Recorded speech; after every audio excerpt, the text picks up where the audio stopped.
आपण बघत आहात AKP न्यूज मराठी। आपला आवाज आपली ताकद। सबस्क्राइब करा, शेअर करा, लाईक करा। AKP news Marathi. नाशिकच्या कॉलेज रोड परिसरातील 12वी परीक्षेच्या शेवटच्या सत्रानंतर टवाळखोरांविरोधात विशेष मोहीम राबविण्यात आली। दुपारी 2 वाजेच्या सुमारास गंगापूर पोलीस ठाण्याच्या वतीने पोलीस अंमलदार नितीन जाधव आणि वरिष्ठ पोलीस निरीक्षक राजपूत यांच्या नेतृत्वाखाली ही कारवाई करण्यात आली।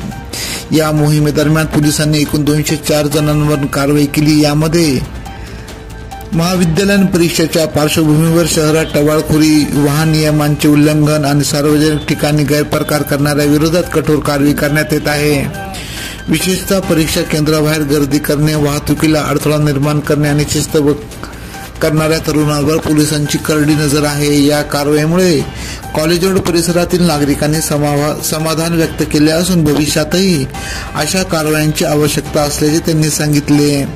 विद्यालयांनी शिक्षणाकडे लक्ष द्यावे आणि विनाकारण सार्वजनिक ठिकाणी त्रास देण्याच्या प्रवृत्तीपासून लांब राहावे असा संदेशही पोलिसांनी दिला आहे। यापुढेही परीक्षा काळात आणि त्यानंतर सार्वजनिक ठिकाणी अशा कारवायांवर पोलिसांचे विशेष लक्ष राहणार आहे। नाशिक शहरातील प्रमुख महाविद्यालयीन परिसर आणि गर्दीच्या ठिकाणी स्टॉप अँड सर्च मोहीम सतत राबविली जाणार असल्याचे पोलिसांकडून सांगण्यात आले। AKP न्यूज साठी ब्युरो चीफ अनवर खान पठाण, नाशिक।